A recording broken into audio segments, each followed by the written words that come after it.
injury, and then also, import problems, or you got a guy injured. Yeah.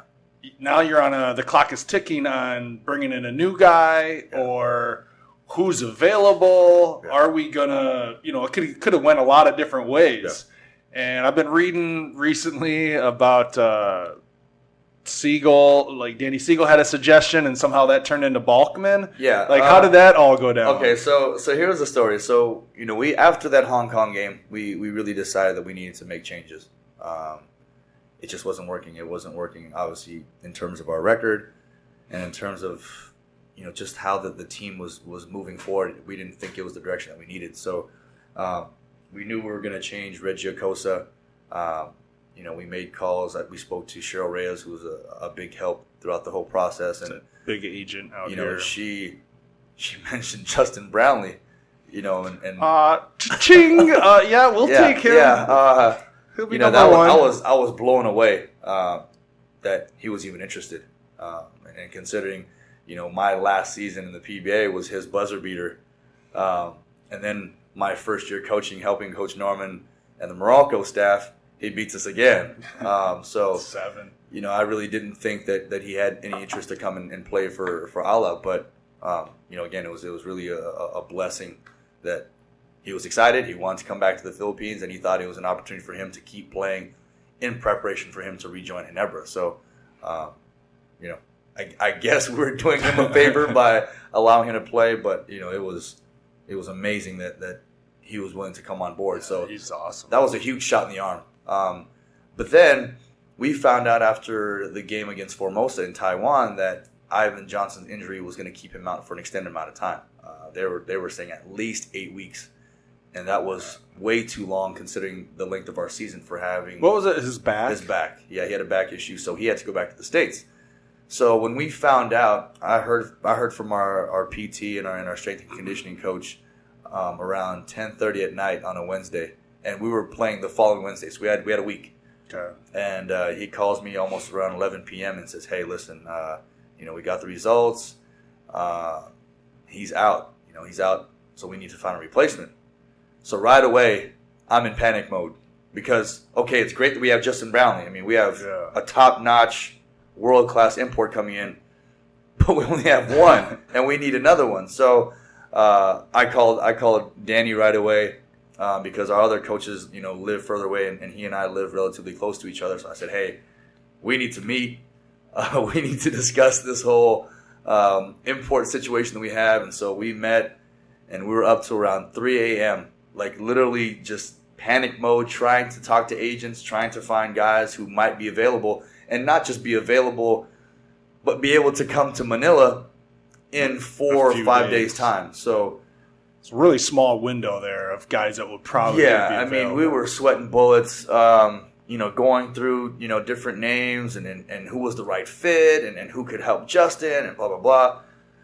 And we couldn't find anybody. We couldn't, whether it was an availability problem or a salary problem, whatever, it just wasn't working. And then all of a sudden, it was probably like 2:30 in the morning, and Danny says, "What's Renaldo Balkman doing right now?" Probably a name you hadn't heard in a while. No, I hadn't.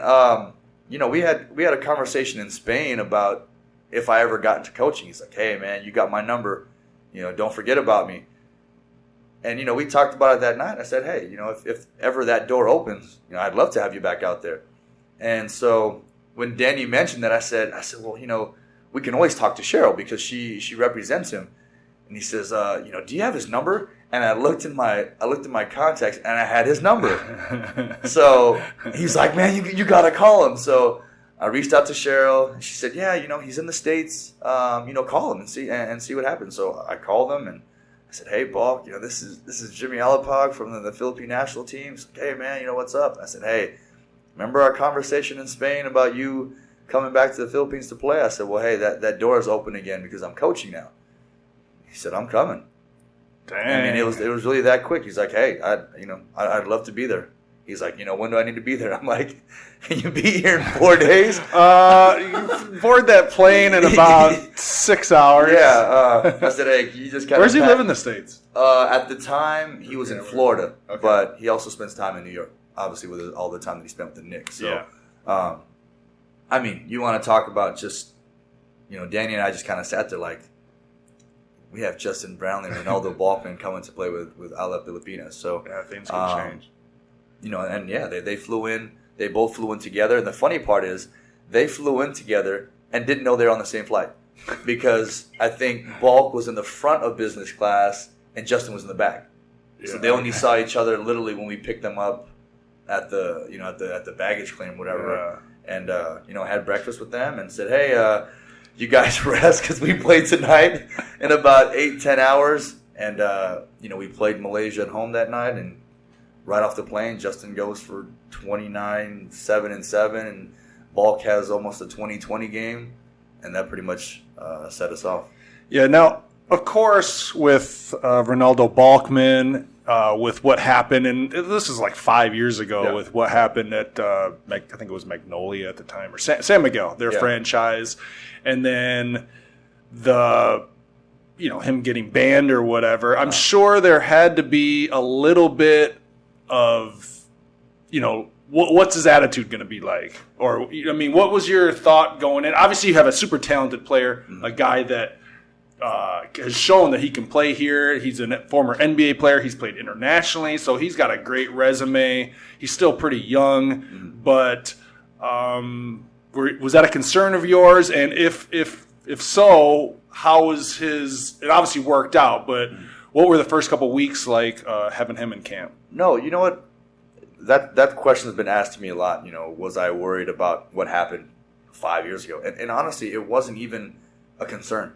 Man, at the end of the day, I think people sometimes forget that as athletes, we're still human too. Mm-hmm. I think, what we do as our profession, yes, we pour our heart and our soul into our career and our profession, but at the same time, hey, guys make mistakes. And I really felt that was an isolated incident, because if you think about what happened way back then, he played for the Puerto Rico national team in world championships and played well. And played well and dominated and went back home to Puerto Rico and was the finals MVP, a year and a half ago. So without any incident. So, that was really the least of our concern. It was just more so, he was coming off of an injury, hadn't played in a while.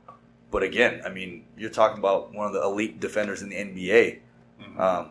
Danny and I used to always say, and the rest of our coaching staff with Coach Maku on, we used to always say, this guy's guarded Kobe Bryant and LeBron James one-on-one.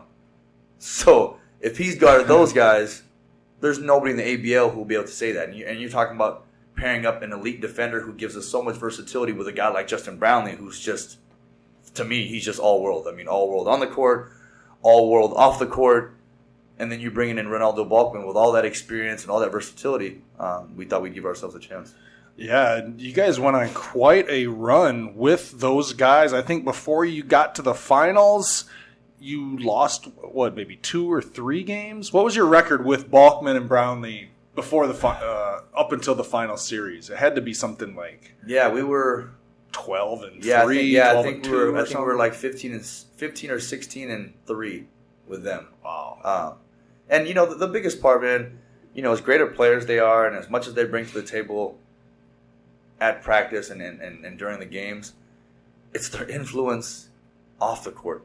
Because you're talking about, a lot of people don't know this. They might, because of Justin and how long he's been here in the Philippines, but him and Balk, they were great people.